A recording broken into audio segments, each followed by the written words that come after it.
Hello and welcome to another exciting edition of Best MTG Decks Ever. I am your host Joseph, and today I'm going to bring you a brand new commander that's out. It is a Rakdos Demon Commander. We are going stacks and control with this one. Let's take a look at the deck. We are running Rakdos, Patron of Chaos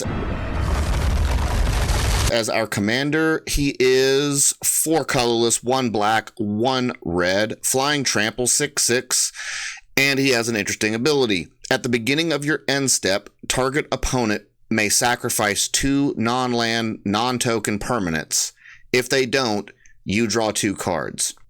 So we built our deck around controlling the board and controlling our opponent's hand. We are running a bunch of sacrifice. We're running a bunch of removal and board wipes.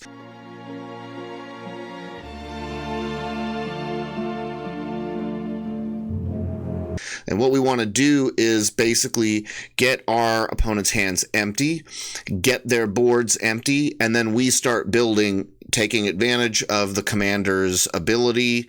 They won't have permanents, so we're going to be drawing, and hopefully we can sneak in a win by gaining a bunch of value near the end of the game after we have beaten our foes into oblivion through attrition and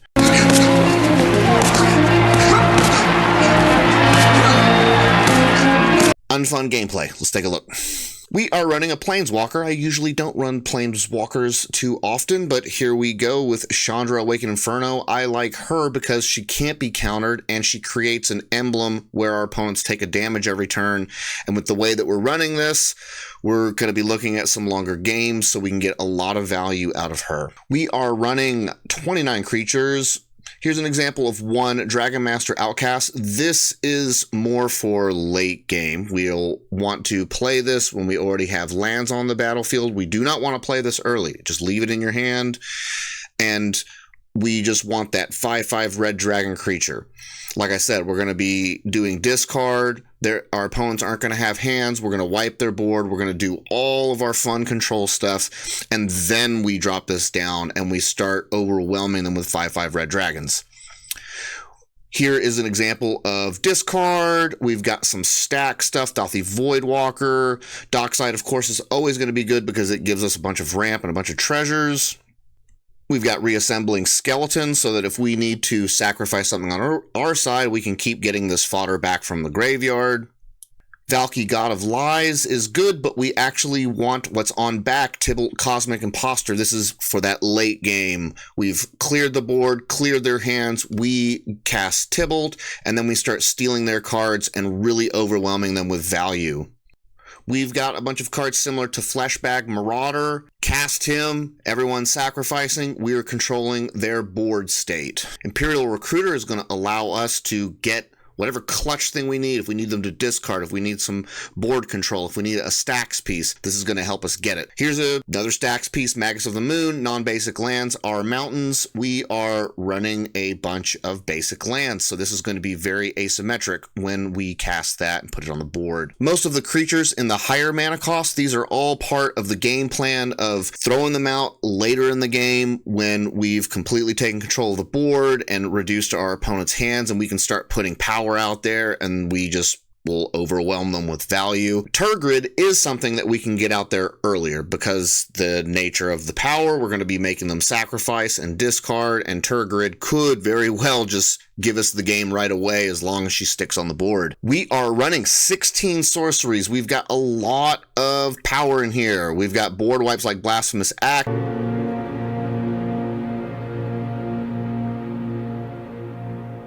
We've got tutors like Imperial Seal. We've got cards that are little small toolkits that do a lot of stuff, which basically slow the game down like Smallpox. Each player loses 1 life, discards a card, sacrifices a creature, and then sacrifices a land. Just slows the game down for us. Here's something that you'll want to talk with your group about, or you can just switch this out, but I've got Ruination, destroy all non-basic lands. We are running a bunch of basic lands, so this card is very brutal depending on what your opponents are running. Siphon Mind is always a good one. Everyone discards a card, and for every card that they discard, we draw a card.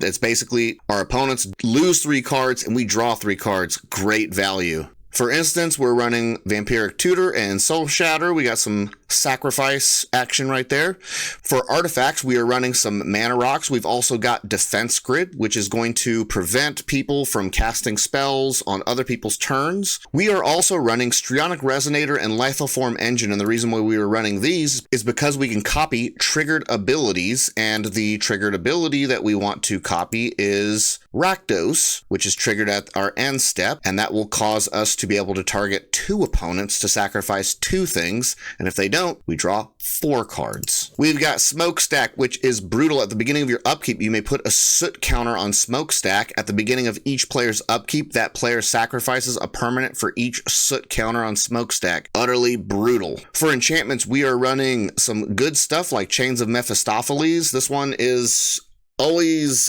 throws people off. If a player would draw a card, except the first one they draw in each of their draw steps, that player discards a card instead.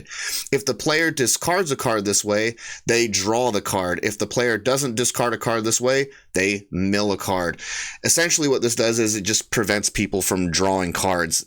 They're still technically drawing it because they can discard and do it, but they're not actually increasing the size of their hand, except for the first card that they draw each turn. We've got Meat Hook Massacre for board wipe. Waste Not is going to give us some value when we're making our opponents discard things. Blood Moon is just like Magus of the Moon. We are doing stacks. This is even better because it's on an enchantment. It's going to be harder to remove. We've got some things like Bottomless Pit and Necrogen Miss. These are going to cause our opponents to discard their hands. I mean, we're also going to be discarding our hands too, but it is okay because the way that we are built is to come back stronger with more value later in the game as long as we get our commander out there because we'll be drawing a bunch. Stranglehold is going to prevent our opponents from searching their libraries or getting extra turns. No extra turns.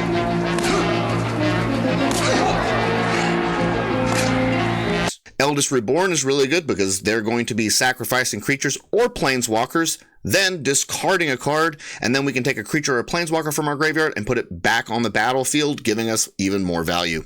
Then we are running a bunch of lands. So that is the deck. Let's take a look at the little tiny primer that I did.